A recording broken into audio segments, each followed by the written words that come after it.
Good evening, everyone. Thanks for joining this American Inspiration event presented by American Ancestors, New England Historic Genealogical Society. I'm Margaret Talgett, Director of Literary Programs and the creator and producer of this author series. All of us behind the scenes are delighted you're with us tonight in the land of American history, women's history, and art history in the 19th and early 20th century in New York, Boston, Venice, and around the world with the remarkable collector, Isabella Stewart Gardner. On your screen is our schedule for this 75-minute event centered on the book Chasing Beauty, The Life of Isabella Stewart Gardner by Natalie Dykstra. Soon, Ms. Dykstra will join us on screen, and for the next 40 minutes, she'll share information from her new biography and some great historical images. After that, I'll join her in discussion and ask some of your questions as well as my own. Thank you so much for sharing those questions as you registered. And for those of you who responded to my email requesting more, thank you also.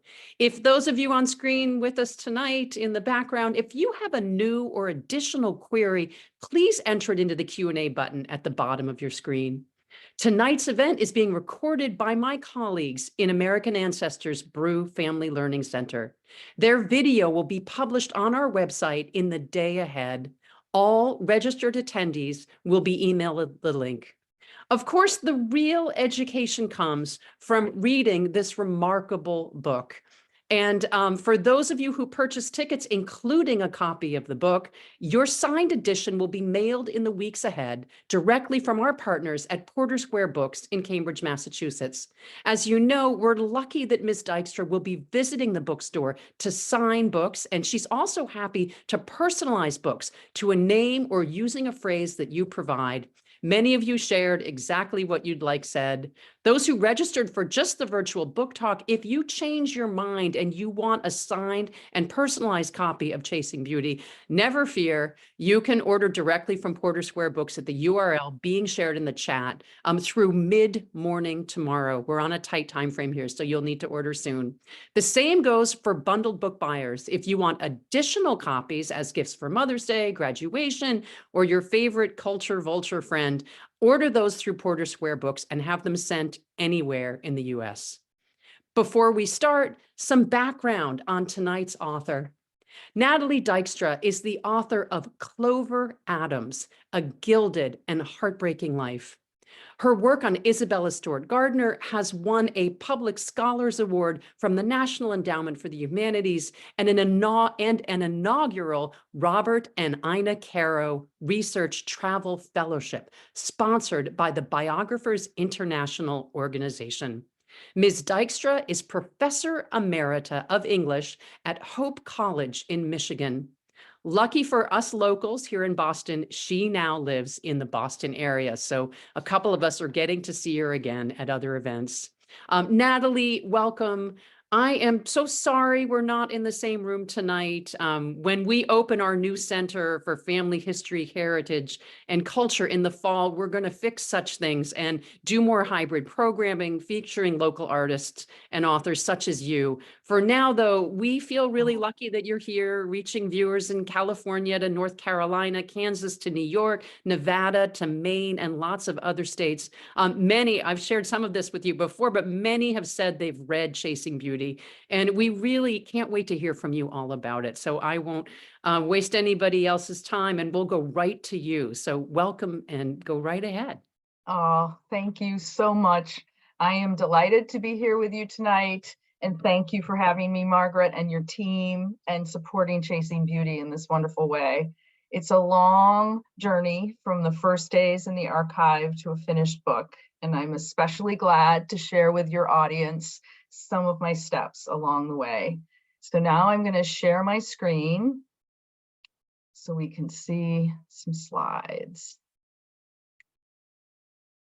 There we go.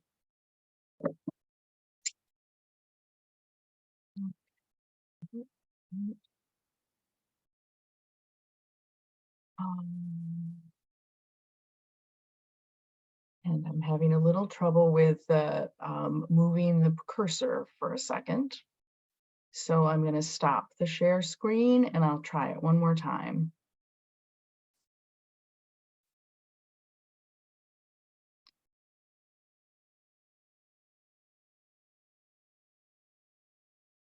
There we go. Thank you for your patience. I start with a question asked in Isabella's own time. Who was this remarkable woman? Someone who seemed to shimmer with an unknowable light. My favorite letter by Henry James to Isabella was his last one, to her dated April 20, 1914. Quote, "You shine out to me with undiminished interest, and in your splendid setting," he wrote, "of so much art and so much honor, and I am your faithfulest and further back now surely than anyone, old Henry James." I love how her friend compared her to a jewel in the setting. Early in my research, someone asked me, "What is your argument about Gardner?" "I don't know," I said. "I'm not entirely sure how her story ends." People are never the sum of our theories about them.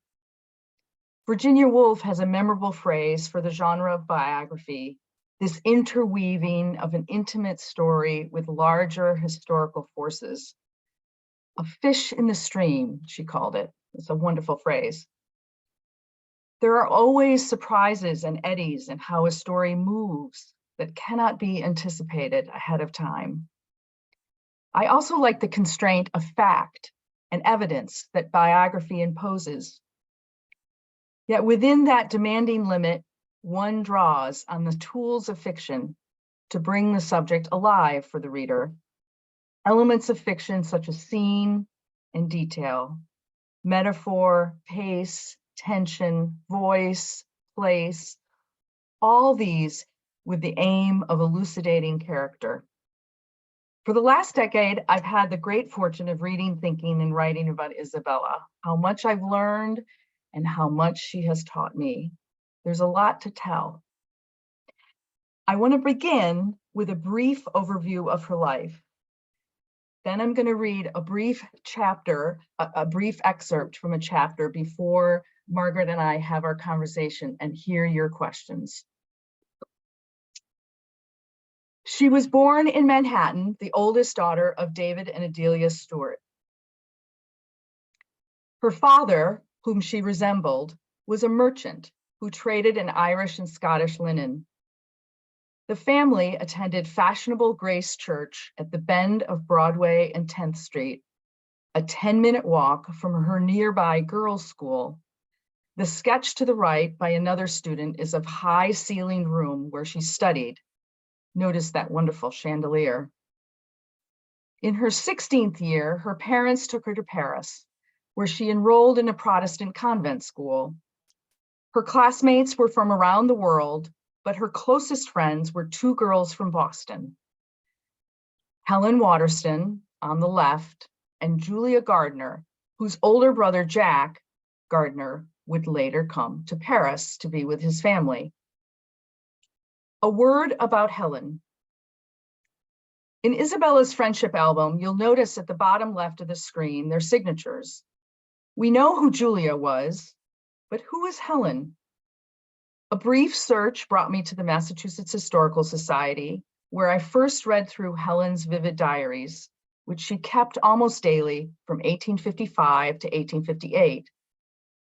I will never forget the moment I turned the page, dated December 8, 1856. Here, Helen describes her first meeting with Isabella Stewart, a New York girl. There she is, I thought, a teenager.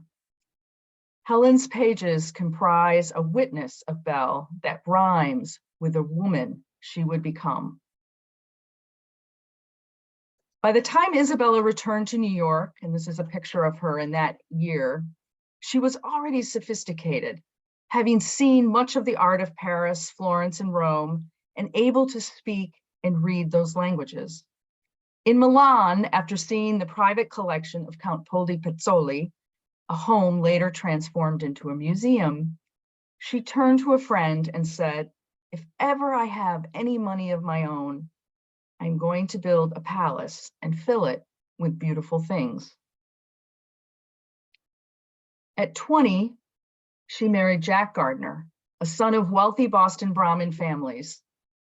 His older brother, George, described him as handsome, quiet, sufficiently at ease with the ladies, someone who danced beautifully. Where Belle was fiery, Jack was calm, and he thought Belle was the most interesting woman he had ever met. Early on, the couple suffered terrible tragedies. After her first pregnancy ended in a stillbirth, they welcomed a blue-eyed boy who was given his father's nickname, Jackie. In the waning weeks of the Civil War, Jackie died before his second birthday. It was a derailing grief, as if she'd been exiled from womanhood, when so much of being a woman was being a mother in those years. She almost didn't make it. What saved her was overseas travel, to Europe first, but then to Egypt, India, the Holy Lands, and later an extended tour of Asia, including Japan, China, Cambodia. These are 2 pages from her 28 travel albums in all. On the left is from her travels in Asia, in Japan, specifically here. She loved to press flora and fauna, as she does here in her albums. It's part of what she saw on her travels. And on the right is a wonderful example of how she collected prints of paintings that she had seen in various art museums. Notice how straight her margins are. Notice how everything is straight and up and down and horizontal.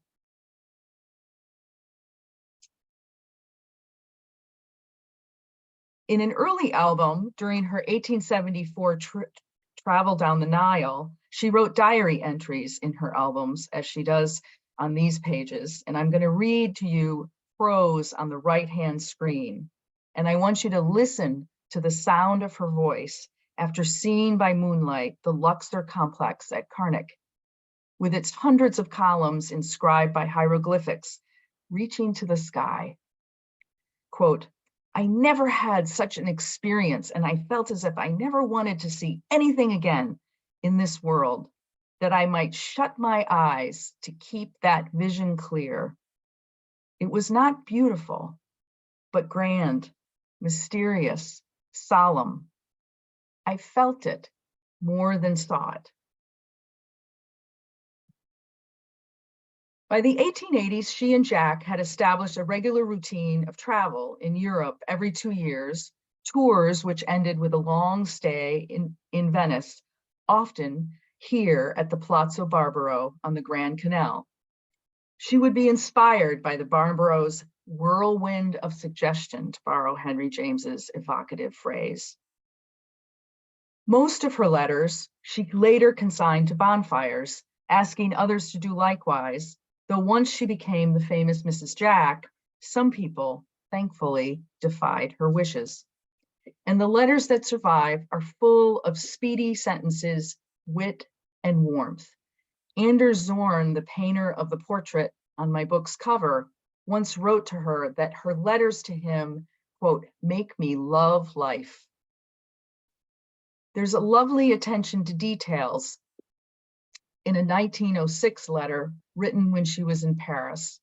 Quote, "I am sitting by my high up window overlooking the gardens where a band is playing, weather still cool and fresh. I saw Henry Adams yesterday and was with him in his auto all afternoon, seeing old cathedral glass and motoring through Versailles, etc. Those motor cars do cover the ground." Isabella loved to move fast. She was athletic, a fast runner, and she spun across the dance floor. She loved speedy horses and buggy rides. She was not very tall, but she filled a room. She listened with great intensity, and people commented on her low, melodic voice. She had a remarkable memory for what she heard and saw, and had an equally terrible temper. But her capacity to enjoy was life-giving, whether it was travel or, as she said, grubbing in the earth in her gardens at their country estate in Brookline, or raising puppies. Also saving was her curiosity. She spent her 30s and 40s getting educated. She studied Italian to read Dante. She attended lectures given by Charles Eliot Norton at Harvard. She invited scholars and writers and musicians for dinner. She first collected clothing and jewelry, what was near at hand for a woman of her social class. She understood how fabric could catch the candlelight and which shapes and cuts flattered her. She was said to glide across the room like a boat on calm seas, and the cut of her dress only amplified this graceful effect. And this is a wonderful later photograph of her in the newspaper with her iconic pearls. But Henry James teased her, "Don't spend all your money on dresses." And soon enough, on the advice of Norton, he turned to collecting rare books. She was gathering her forces, preparing and expanding and learning all the time. She and Jack began buying artwork in the 1870s, mostly by the French Barbizon painters, and their homes were full of treasures. These images by the architectural photographer Thomas Marr depict the Gardner home at 152 Beacon Street, and you can see a through line from these rooms to her museum art galleries later. By the time she bought Vermeer's The Concert in Paris in 1892, she had trained her eye. That year, she had inherited money from her father's estate, and a rush of collecting followed. She surely had help from the art dealer Bernard Berenson and others when buying this wondrous Rembrandt self-portrait.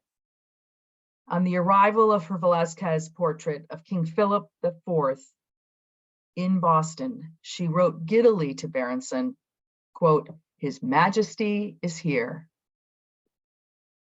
She put arguably the greatest masterpiece of her collection, Titian's The Rape of Europa, in her red drawing room near her to the fireplace. It was becoming increasingly clear to both Isabella and Jack that something had to be done to keep the collection secure. Notice the candles, notice the fireplace. On a snowy night in late 1898, Jack Gardner collapsed from a stroke and died at the age of 61. Now Isabella's path to realizing her vision, a house with beautiful things, was again marked by grief. But she persisted, securing a large parcel of land not a month later. Plans were soon drawn up by her architect, Willard T. Sears. This is a great early sketch of what became the courtyard, the central courtyard. She knew she was taking a terrible risk. What she was attempting to do was sui generis. She fought with the city about its regulations. She had trouble keeping a skilled work crew. She had sleepless nights about money. And yet, there's delight in her missives to Berenson, describing how she frequently went to the worksite, as here, to oversee its innumerable crises and details, bringing along her lunch pail. As the century turned, the large palace with its plain exterior rose up on the marshland of the Fenway. Inside its 4 stories was a lush interior courtyard, ringed by 3 stories of galleries and topped by a glass roof. Her singular accomplishment, a Venetian-style palazzo turned inside out, was filled room after room, not only with paintings, but tapestries, prints, porcelain, statues, manuscripts, stained glass, and fine furniture. She secured her vision by stipulating in her will that her installation of the galleries never be changed. Fenway Court, as the museum was known in its day, was open to the public in the winter of 1903, almost 40 years after the birth of Jackie. The responses of her first visitors were many and rapturous. I particularly liked the letter the philosopher William James sent to her, enthusing about how deeply moved he was by, quote, the aesthetic perfection of all things, unquote. I remember the first time I went to the Gardner Museum more than 20 years ago. I was deep in my research for my first book on Clover Adams. I'd been dreading writing about her death by suicide and needed some cheering up. Sitting on a bench, looking into the soaring space of the museum's central courtyard, abloom with flowers, I mused, oh, to write about Isabella, someone so embracing of life, fierce and fearless. Isabella's story has been told, of course, but earlier biographies and depictions of her somehow never quite matched the soulfulness of the museum itself, of the intimate feeling in the galleries, or of its astonishing sweep and the largeness of its spiritual claim. I'd long been interested in photograph albums and other memory keeping by women in the 19th century. The subject of my first book, Clover, the Wife of Henry Adams and a Gifted Photographer, she'd kept her photographs in 3 red leather albums that are now archived at the Massachusetts Historical Society. And this is a wonderful portrait of her friends on Smith's Point on the North Shore. I started to wonder if the galleries in Fenway Court could be understood, even in part, as a kind of 3-dimensional album. So instead of paging through an album, one walks through the rooms of a palace. Isabella intended a visitor to move through the rooms in sequence, from the early Italian room to the high Renaissance of the Raphael room on the left, then to the intimacy of the 18th century French salon on the right, and so on to the chapel at the end of the 3rd floor long gallery and its large stained glass window. When the sun shines, jewel-like reds and blues pool on the stone floor. In a notebook I filled to keep my bearings, I early on wrote this about being in the museum. The way one moves from space to space, this happens, and then this, which suggest a sequence, a narrative, like a poem or a story. Can objects, in other words, be eloquent like words? Can or do they testify? Henry Adams once said a biographer faces 2 kinds of challenges: too few sources about a subject or too many. Isabella's archive has both challenges at once. There is far less documentation about her early years. Her friendship album we saw. This is a page from her drawing book, and you can't quite see it. It's not quite clear enough, but in the far corner, she says, this is done very badly. She was full of opinions at 14. This is an extraordinary gift book that her father gave her, and she dates it, Isabella Stewart, from her father, 1860, January 14. She's going to be a married lady by the end of that year. And it's this beautiful, large collection of women in Shakespeare. And I wanted to show you the end papers, how beautiful those end papers were in that book. This is the Stewart family window that's at Grace Church in New York City. I'm going to be speaking at Grace Church on March 13 about this window. This was put up by her parents in 1883 in memory of her 3 younger siblings. You can see very clearly at the bottom of the screen in memory of Adelia, who died in 1854. That was her sister. David died in 1874, and James died in 1881. Her parents were both still alive, children of David and Adelia Stewart.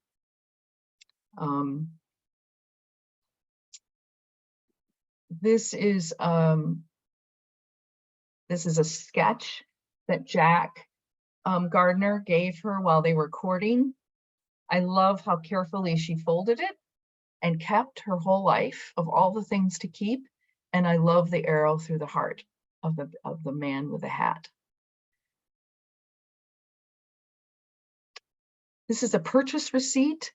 I went to the archives at Boucheron in Paris, where she bought her pearls, or where Jack Gardner bought her pearls every 2 years. And you can see on the left a box that she carried back, and that's from the museum, that's kept in the museum archives.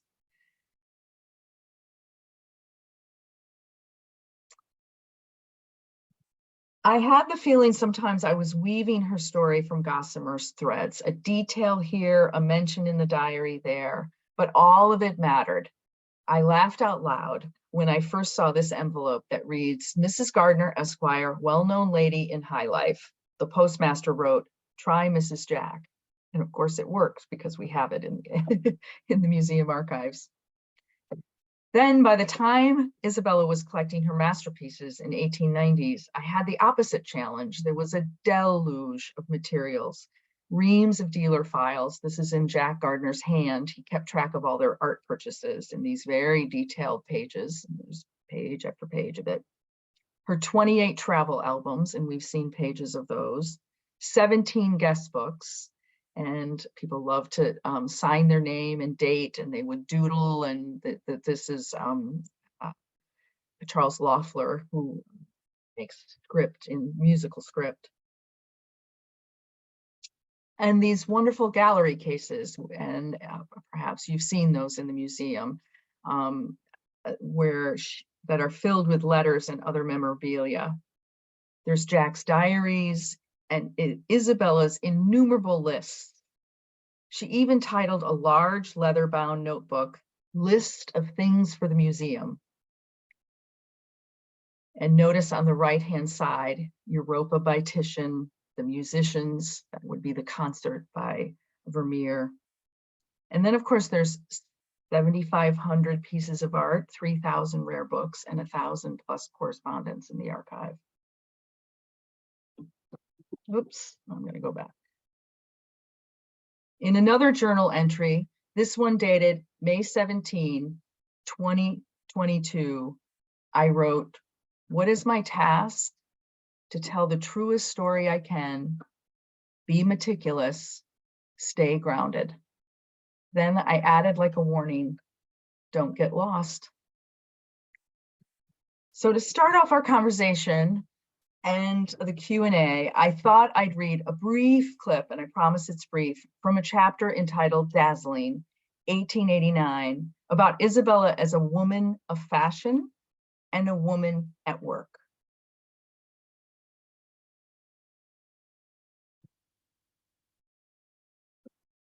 If Isabella was going to be in the spotlight, she needed something to wear. She had kept her figure for couture fashion, and of course she had Charles Frederick Worth, fashion dressmaker to European courts, as her principal, her principal dressmaker. At about this time, Isabella asked him to make a riding coat popularized by Marie Antoinette.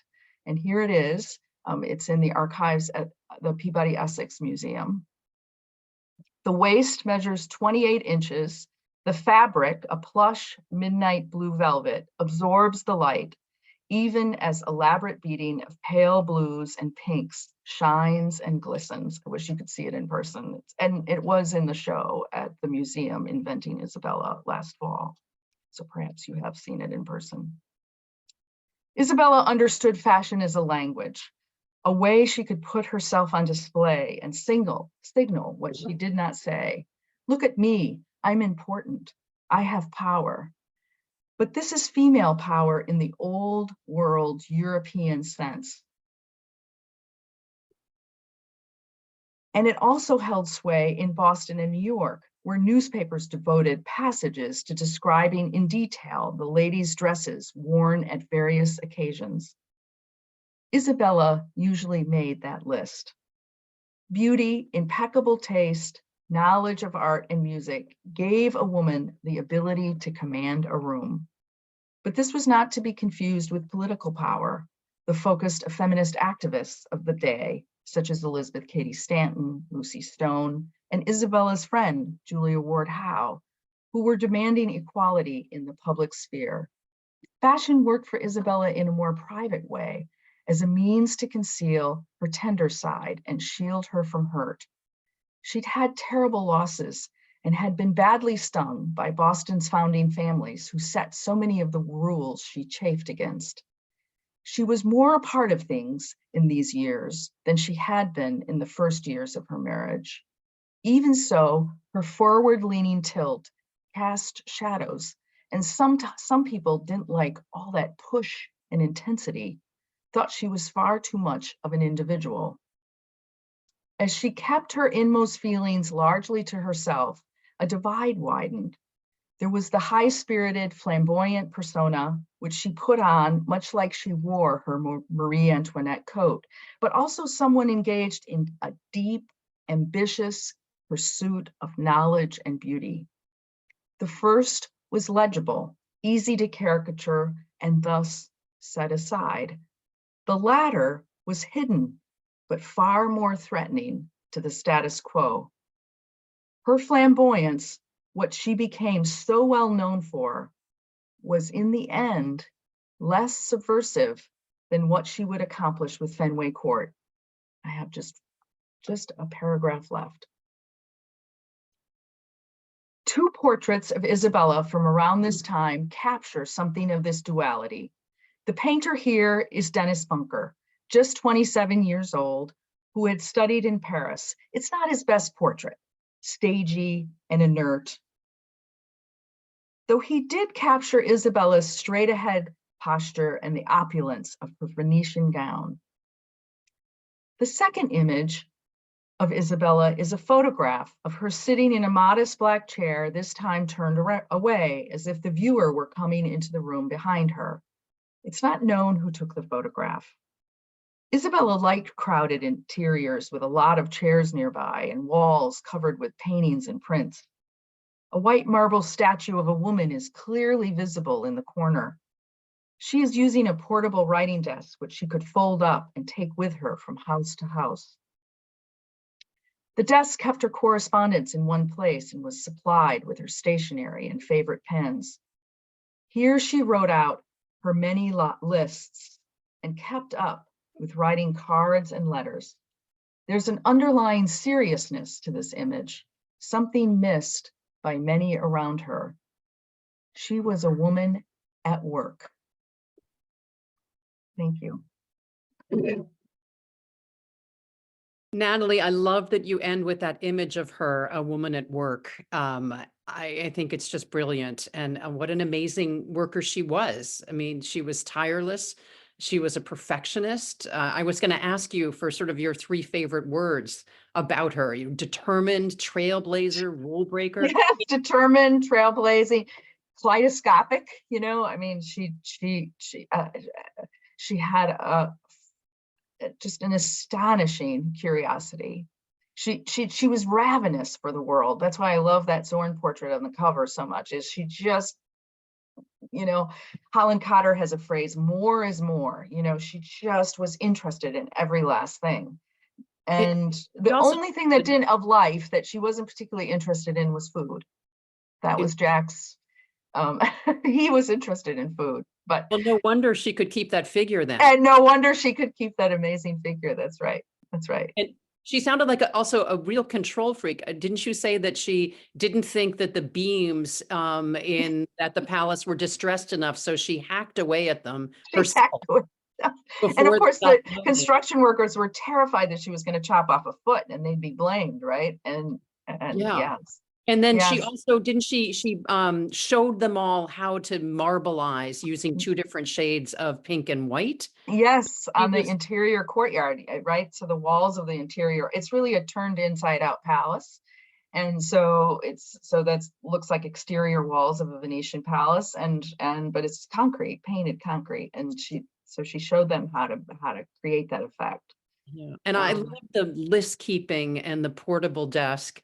You could probably stop sharing screen now if you wanted to, because I think we've seen it. But you know, as part of her list keeping, I have to get to this question because we have such a family history audience here. So early on, she was keeping lists of her family, and she did a family genealogy in the 1880s. Is that right? Yes, she did. She sat down and she sort of, and it got larger and larger. And so that it's this enormous piece of paper that's kind of folded in many different ways.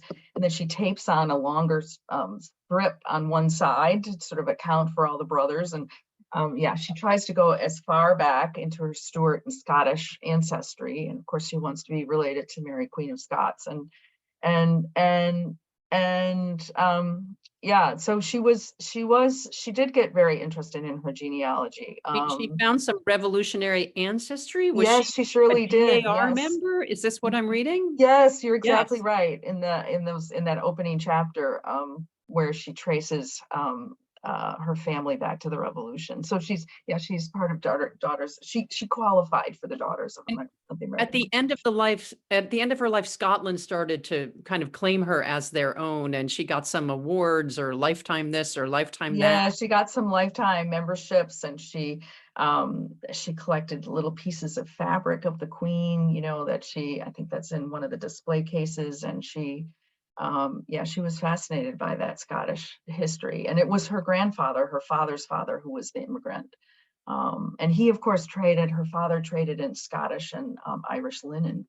And I think that was one thing, I got very interested in David Stewart. They look so much, they were very, very similar in looks. He was very tall, though. I found his passport, and he was much taller, but almost 6 feet. But and he would give her gifts, and it was specifically from her father, not both mother and father, of these extraordinary women in the history. And I showed you the one of Shakespeare's women, and I always felt like he was giving her this message that you too can be extraordinary.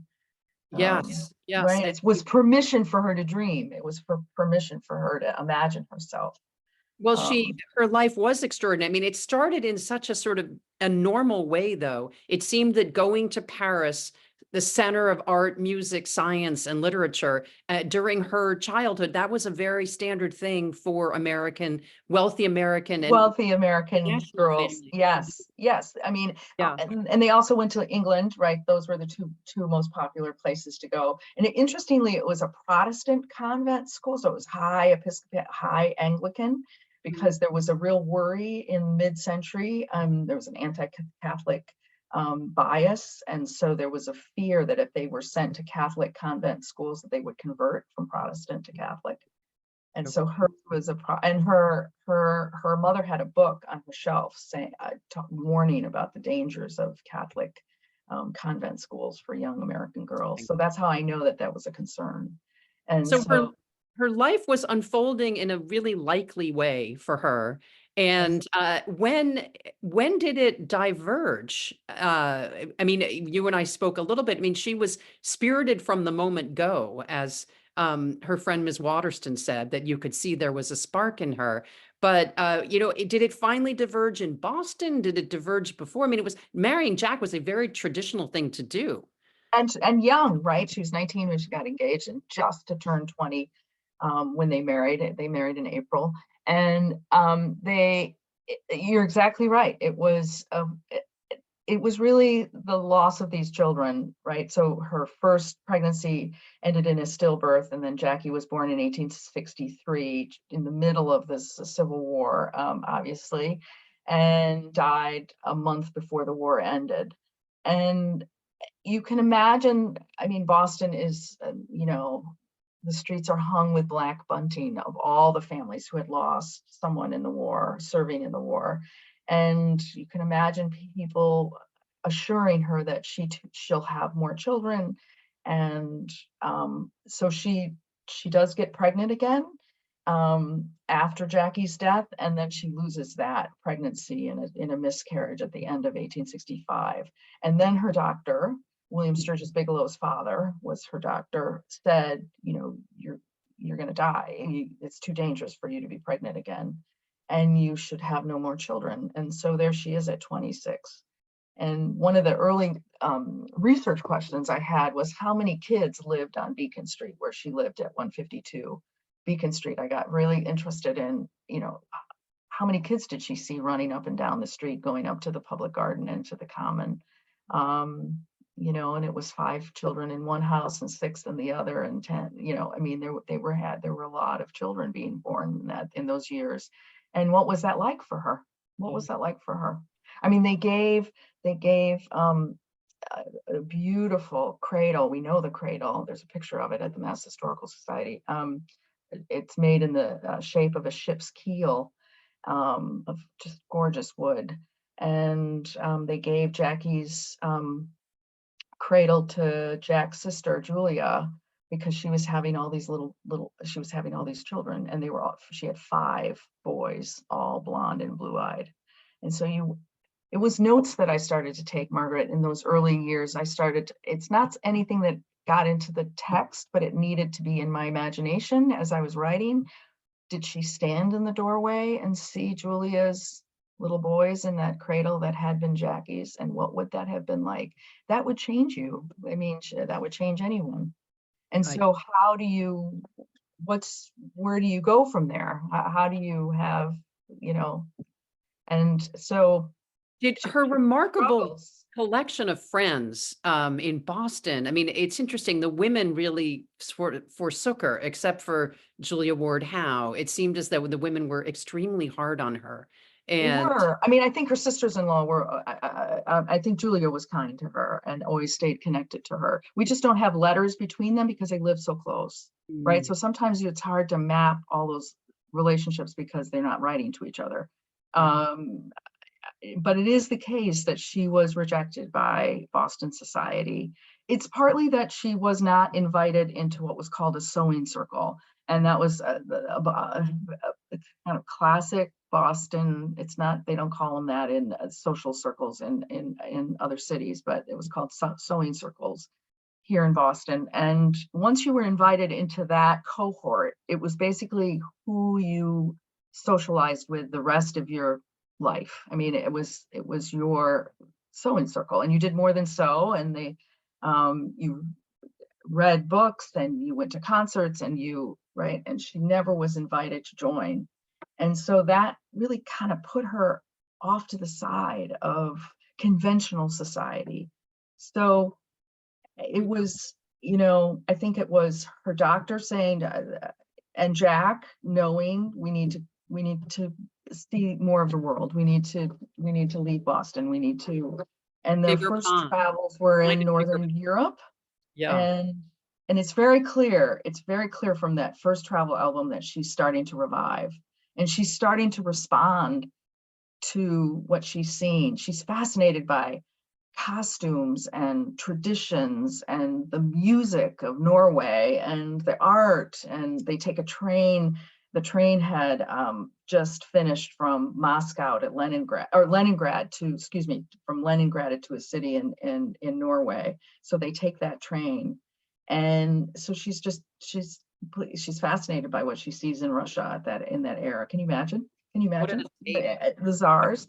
And so it's that you can see it in how she puts those albums together, that this is fascinating. But she still has it takes a long time for her to find. I mean, she would never use that phrase, find her voice, or that's a 21st century or 20th century phrase. That's not a 19th phrase. I mean, she found her path. It would have been they would have talked about paths for sure. She had a circle of male friends, it seems, in Boston. I mean, that she went over to Harvard and started to be invited to lectures, and she's found a different circle. Tell us a little bit more about her forays over to Harvard and William James, and who did become her close friends in Boston. So Henry James was definitely a friend when he was in Boston. There's this wonderful scene in the 1880s. He is where he reads to her from drafts of what he's writing. He goes to, and they sit in front of the fire in her boudoir. And can you imagine listening to James read like that? I mean, I loved writing that scene. And she was acquaintances with William James, and she was,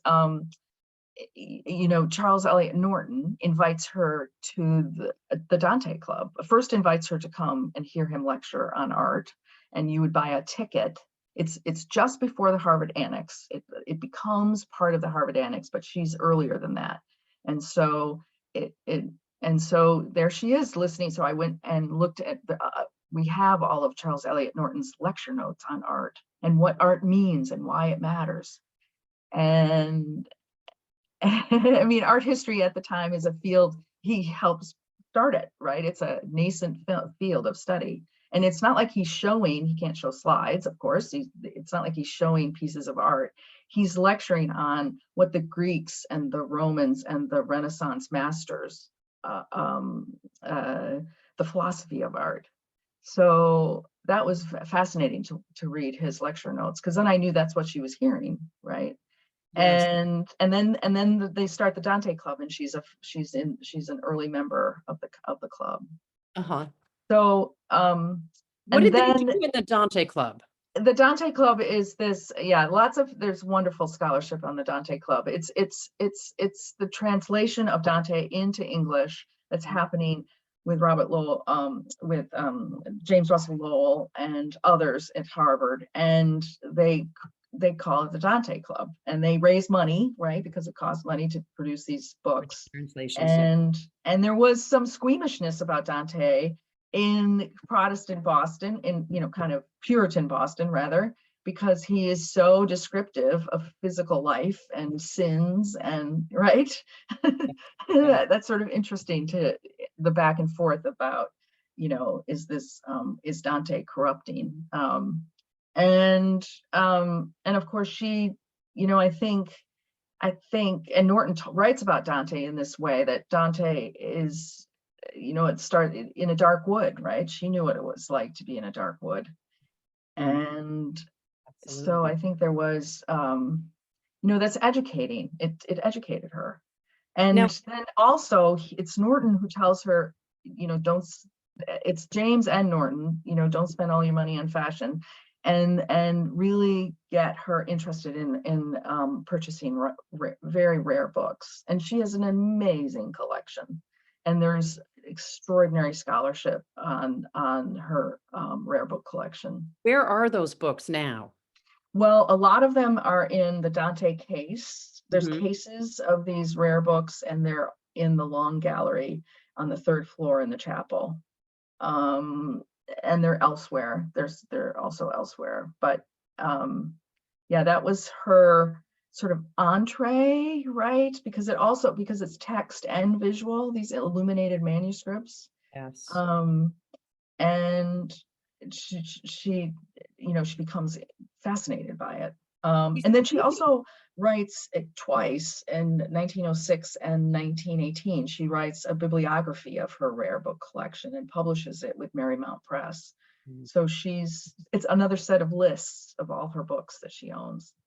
But And she was so, truly interdisciplinary. I mean, yes, interdisciplinary love. I mean, yes. And it- she's not an intellectual like we would, but she is incredibly smart. She has an astonishing memory. That's really what she can make references to experiences and concerts that she's heard 20 years before. And that really struck me. She would have, in our era, she would have gone to PhD, she would have gotten her PhD, she would have been an entrepreneur, she would have, right? She was just remarkably smart. And I think the reason I wanted to sort out this sort of how she used fashion as a way to signal her cultural authority, but that also this kind of noisy reputation, that kind of noisy persona that she had, that actually wasn't the most serious part of her, right? The was more most the kind lift of keeper. radical part of her is that work at her desk and Yeah. what she was trying to accomplish with Fenway Court. I mean, that was really, Yeah, she was remarkable. taking a very, very big swing, Yes. right? Can you compare her to some of the other female collectors, Mrs. Havemeyer in New York or Mrs. Potter Palmer in Chicago? I mean, both those women gave their collections to the Art Institute and, of course, the Metropolitan Museum. But I mean, Isabella Stewart Gardner did it so very differently. She did. And She wanted to be, in part because it was all of it. It wasn't only the paintings, it was the carpet, it was the fabric on the walls, it was the lace collection, it was, she wanted art to be seen in situ, right? It wasn't just a single piece. It was, and it wasn't only a single gallery either. It was a journey that you make from one room to the next. In Fenway Court, she's telling a story. you And mentioned as inspiration a house museum in Milan that you yes, went to.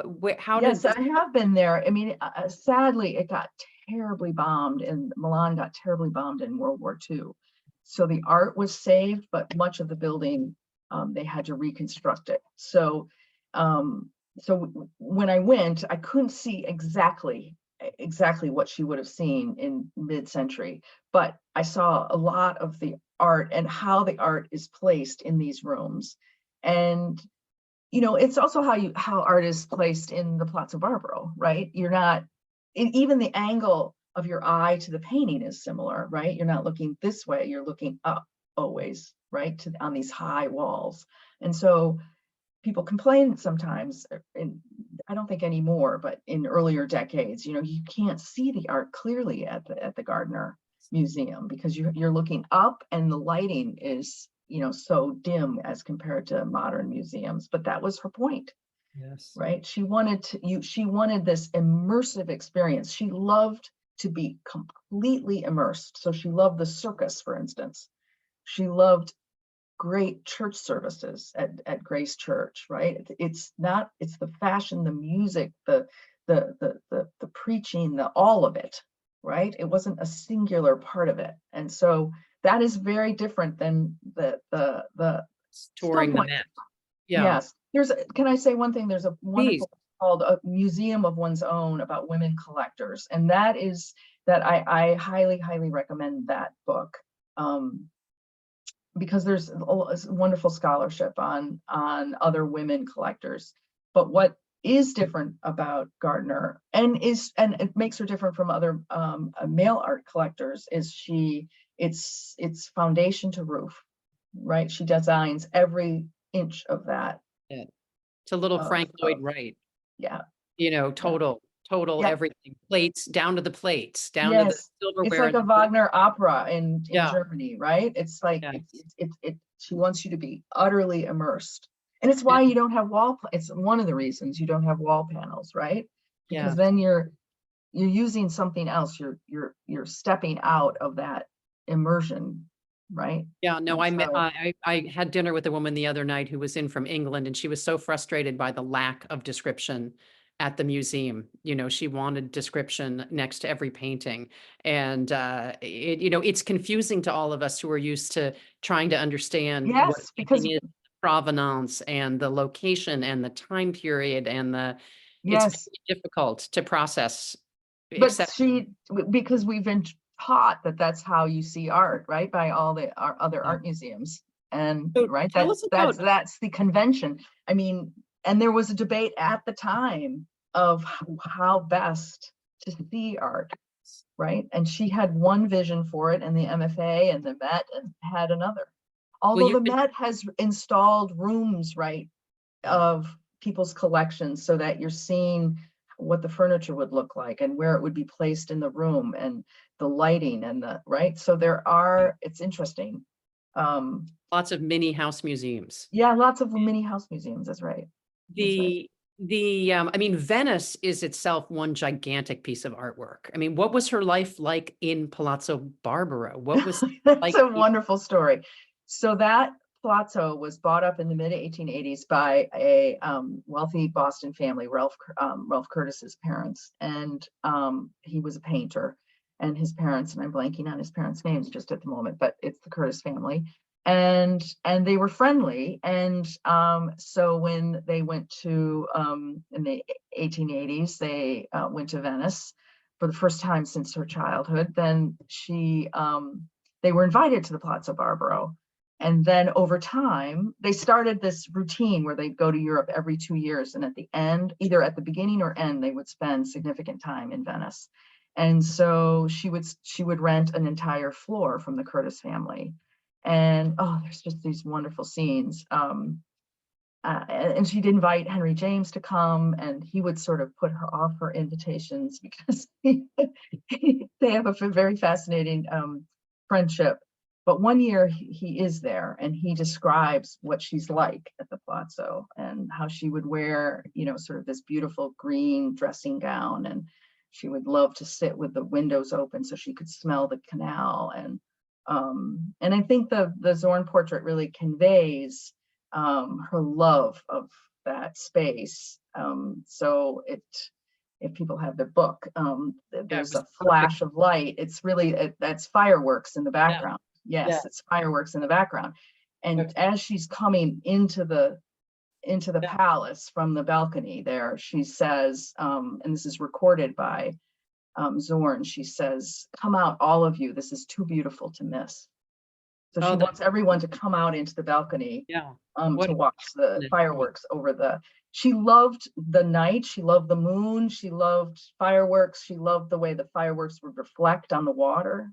She Mm, loved to hear the birds, right? So she just, yeah, yeah. that What was a wonderful, fun chapter to write about her time. And then I will say this too, she's influenced the museum. You can see the influence of other countries that she visits: Asia, Japan, China, right? It is it is styled on a Venetian palazzo for sure, but it's not only that. It's not only that influence. I'm going to switch to audience questions in just a moment, but do tell us a tiny bit about her relationship with Okakura, the Japanese, and her Okakura. immersion into Asia, because she really did She did. immerse herself there as well. She did. She got very, very interested in collecting. She says to Berenson in the 19-teens, she says, you know, I really want all my masterpieces now to be from old China or Asia.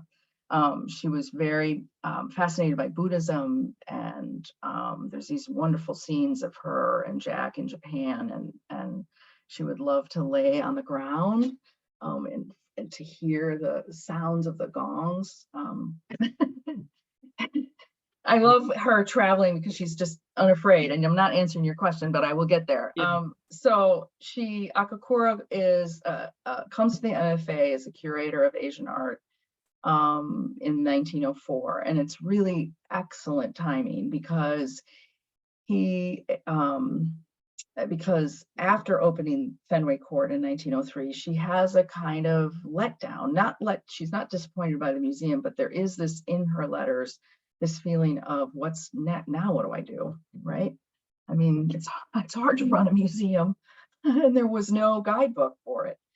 And there was a lot of details to take care of, and it was, and she felt lonely. She said to Berenson, you know, you ask me if I'm happy, and I want to be when I'm not feeling lonely. And then she has this wonderful friendship with Akakura, and he would come to her gardens at Green Hill, and she had a Japanese garden, and he loved to sit there, and they would talk, and he would write her these beautiful letters, really. And he would write her poems that were really portraits of her, and often there was a solitary figure in the poem. And she gives him a cat, a white cat with beautiful white fur, fluffy cat, and he calls it Lonesome Cloud. So that's one of my chapter titles, because there is this, they understood each other. They were both sort of very cosmopolitan, and they were a little out of place in the part of the world that they lived. She felt a little out of place in Boston, and he felt out of place in America. And so they understood something about each other. It's a very moving. And when he dies, she has a funeral service and at Fenway Court. It's beautiful. And Christopher Benfey has an extraordinary book called The Great Wave about the relationship of Boston and Japan that I recommend to everybody. It's beautifully written, and it's everywhere in my endnotes. So Thank you. Thank you. That's super. All right. We have some excellent questions here. Several folks have asked, can you comment please on Isabella Stewart Gardner's love for the Red Sox? Speaking of another immersive activity. Yeah, sports. People want to know. She loved sports. She loved sumo in Japan. She would go to sumo matches. She loved hockey. But she really, really loved baseball. And so I forget the winning season. I think it's 1910 that they won the World Series. And she went to every single game. And of course she was close by, right? So it was possible to get there. And she loved young athletic men. She loved to sit on the sidelines of her great nephews' hockey games. She loved to go to football games. She cuts out sport reports and puts them in her guest book. So, and then of course the famous story is that she has this headband made that says "Go Red Sox," and she wears it on her headdress that she wears to the to the Boston Symphony Orchestra, and she has a very prominent box on the balcony, and so everyone can see this, and this is like, oh my, this is outrageous. But yeah, that was her personality. Okay, fantastic. She loved action, and can I say one more thing? She was very athletic herself. She was a very fast runner, and she was very coordinated. She was a beautiful dancer. So I think she loved athletics. Yeah, that's really interesting. Another question that came in, how did it sounds like you answered for us already how you became interested in her. But another question came in connected to that one. What has her influence been on the art world? Oh, well, I mean, the art world is vast. I mean, I can certainly speak to influence in Boston, right? She had the first Botticelli in America. She had probably the most important Titian in the United States. The Rape of Europa. There was an extraordinary Titian show just recently at the Gardner. She had the first Matisse. So she was one of the most important American collectors, male or female. So that already is quite influential. And then I think there was into the 20th century, who she collected and how she insisted that nothing be moved. That's hard on a museum. Yes. Right. And so, I always try to speak within her lifetime as a biographer, but that is the interesting story, and there's a wonderful art historian writing this now, is the relationship of the Gardner Museum to the MFA. So it's what impact, I mean, on the one hand, she's so unusual. She's almost one of a kind, right? But certainly her legacy is rich and complicated. This love of beauty, I really wanted beauty to be in the title because it's so much in her letters. And this relationship of aesthetic experience to loss.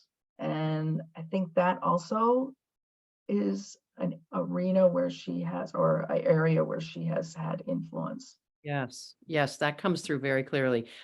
A question's coming in. What about her own artistic talent? Did she, for instance, do the watercolor sketches that are inserted in the page opposite her Luxor diary entry? And So she specific. was an artist, wasn't she? She was really quite good at drawing. She was very amateur. She wanted to record what she was seeing, and they had this boat on the Nile, and she had a lot of time.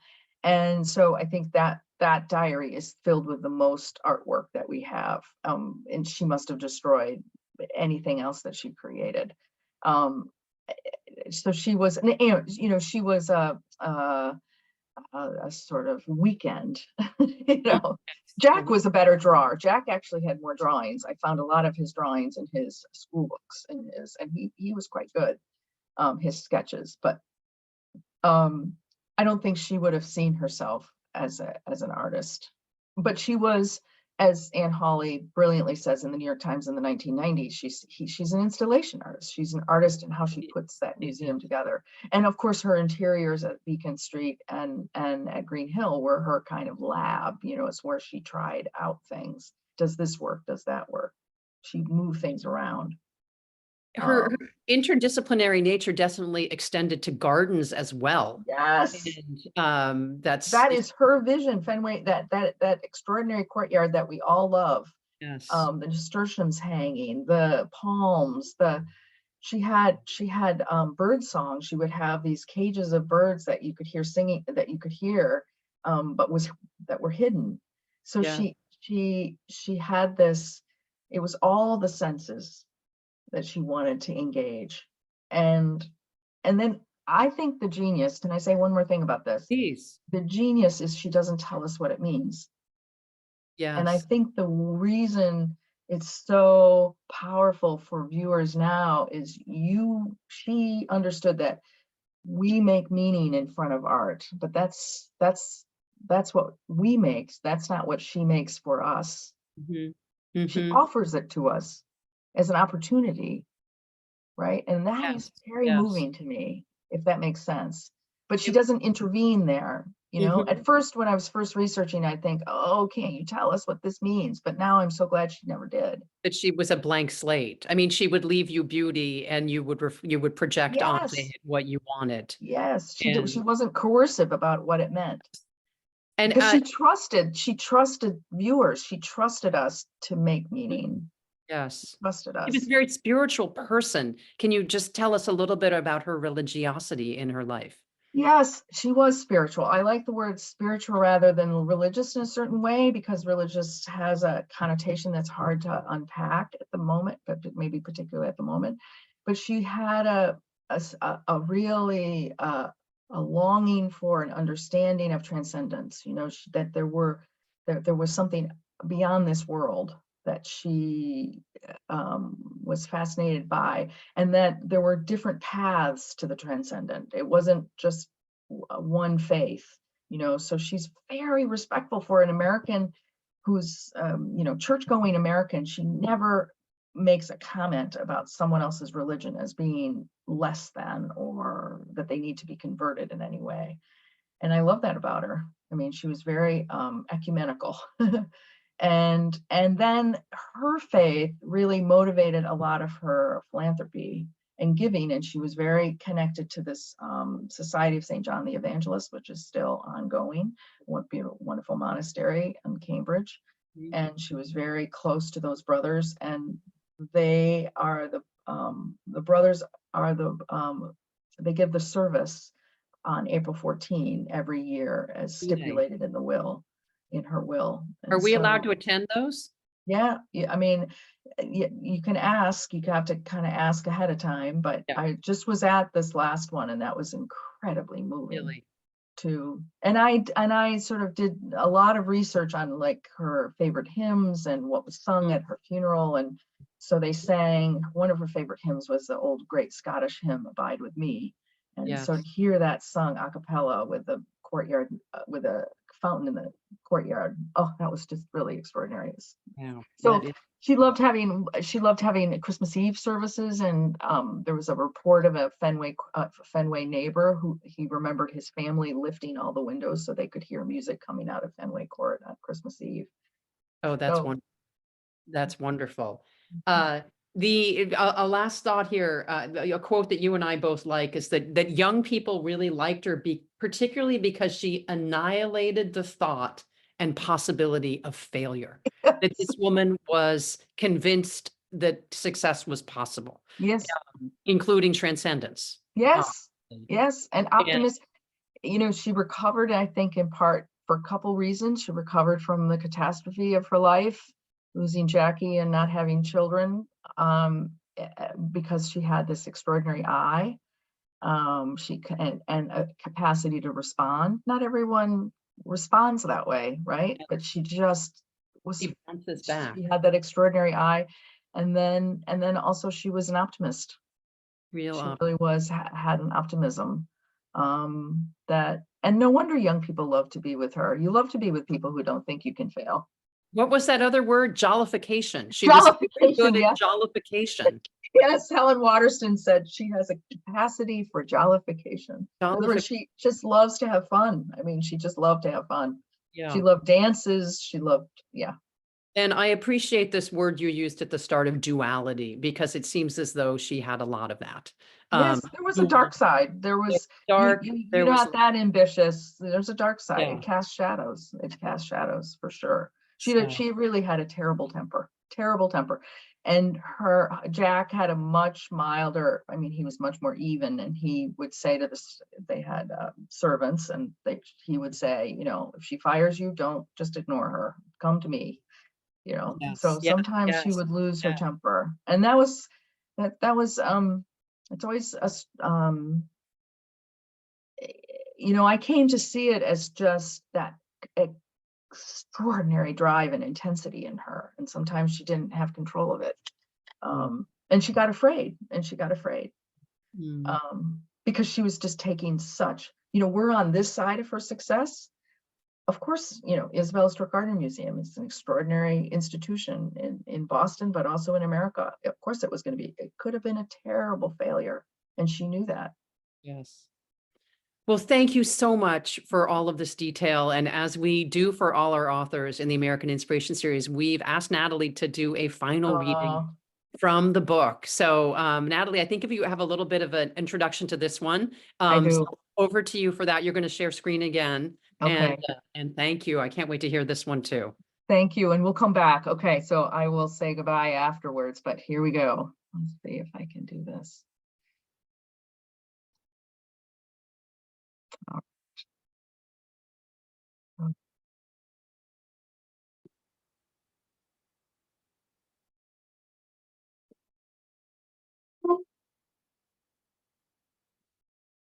This is from a chapter called Blood and Thunder, 1915 to 1918.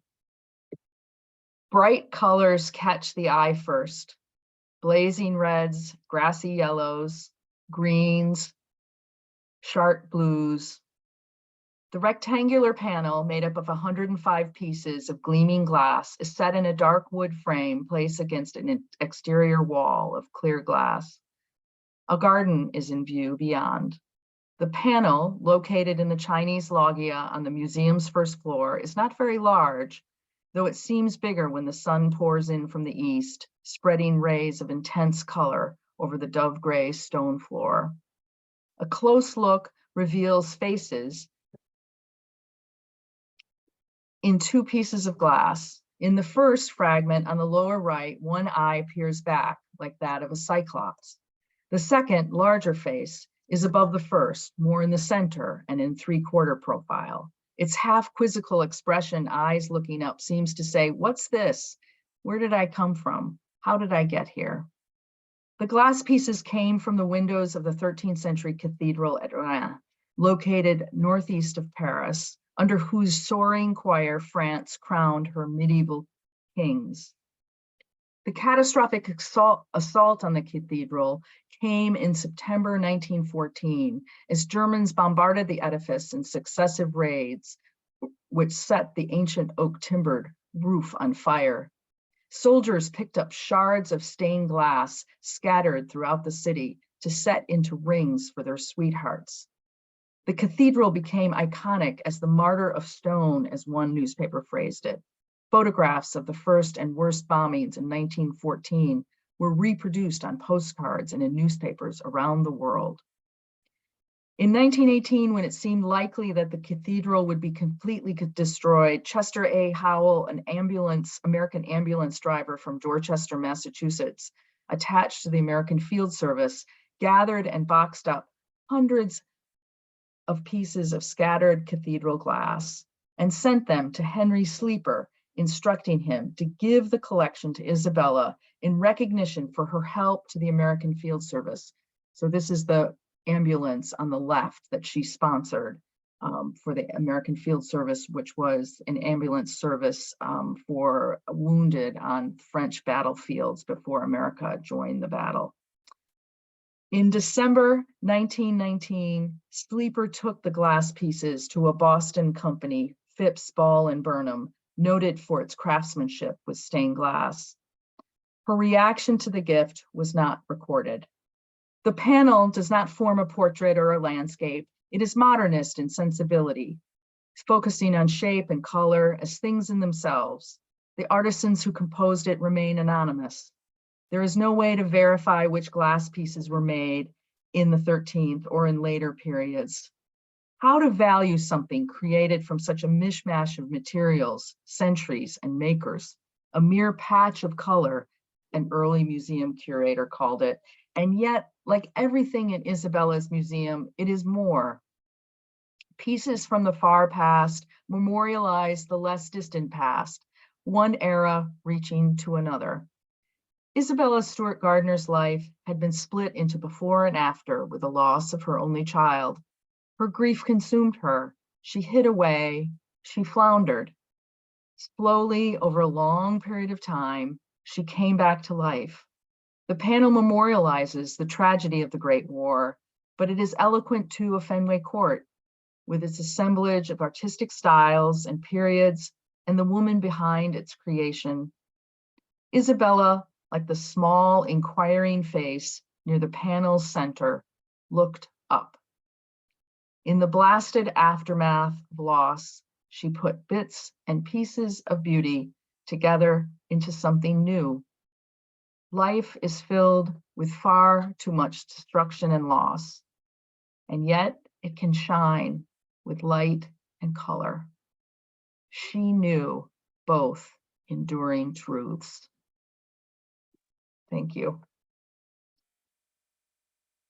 Thank you, Natalie. What a meaningful reading that was, especially for family historians among us who've encountered so much loss over generations in war and pandemics and family tragedies. We see it in every family tree. It's consoling to see how Isabella and her family turned their sadness into creation and preservation of art. They were indeed, as you said, chasing beauty. And lucky for all of us, they found it and they shared it. Lucky for them too. They shared it, as you so aptly recounted. Thank you for your wonderful Thank you. and writing. Really grateful. A reminder to our audience, if you purchased a ticket that came with a book, you are getting one sent to you in the next week or two after Natalie visits the store to sign them and to personalize them. So thank you to those who sent in the phrase they want on the book. And if you haven't bought a ticket that includes a book and you want to buy a book, you can do that using the URL at Porter Square Books that's being shared in the chat. You have to do that through mid-morning tomorrow. We're going to send the list to the warehouse then to order books for you all. So this is really a special gift for an art-loving friend, your mother, a graduate, or any woman needing courage to follow her passion and her talent. I can't tell you how meaningful this book has been to many of you who've already read it. So now moving to wrap up, we at American Ancestors NEHGS are delighted to have presented tonight's book talk. If you're researching a time, a person, or a family, my colleagues are here to help you. Free to the public, you can chat with one of our genealogists, and our Brew Family Learning Center hosts many educational programs providing insight on accessing all sorts of records that make up America's history. Our mission and all we do is to educate, inspire, and connect. And for you literary sorts, please join us for more author talks. Looking ahead, next week on May 9, we welcome back the popular historian and engaging presenter Stephen Puleo with his new work of fiction, The Great Abolitionist, Charles Sumner and the Fight for a More Perfect Union. Special for this event, after his full illustrated presentation, Stephen will invite audience members on screen to ask questions. So don't miss this interactive event. Here's your opportunity. Mid-month on May 14, we're welcoming back author Larry Tye, who will be in dialogue with the president of the Boston Public Library about his book, The Jazzmen, How Duke Ellington, Louis Armstrong, and Count Basie Transformed America. A group of us met today to discuss the content of this book talk, and it's going to be really fascinating, a really interesting topic. And at the end of the month, we will learn from author Tyler Anbinder about Ireland and immigration to our country. After an illustrated presentation, he'll be in dialogue with senior genealogist Melanie McComb about his book, Plentiful Country, The Great Potato Famine and the Making of Irish New York. It's really wonderful work of history that's really helpful to those of us with Irish descendants. But back to tonight, I want to thank our special guest this evening, Natalie. What a presentation. We learned so much about Isabella and her time and the making of her museum. Thank you for winding back the clock and taking us into the mood and spirit of everything she did. I love her loving the moon and Luxor. And here's to a sense around night to all of us. We thank the audience in Zoom land. Yes. Truly, your interest in America's history is really inspiring to writers and to me, and all the places and layering that make up our past. That's what we're trying to bring you here. Thank you for joining us. We hope to see you soon again. And for now, from Natalie and myself you. and Kelly behind the scenes, Maggie Hastings, we're all grateful. Thank you for coming, and we'll see you soon again. Thank you so much, everyone. Thank you, Margaret. Thank you.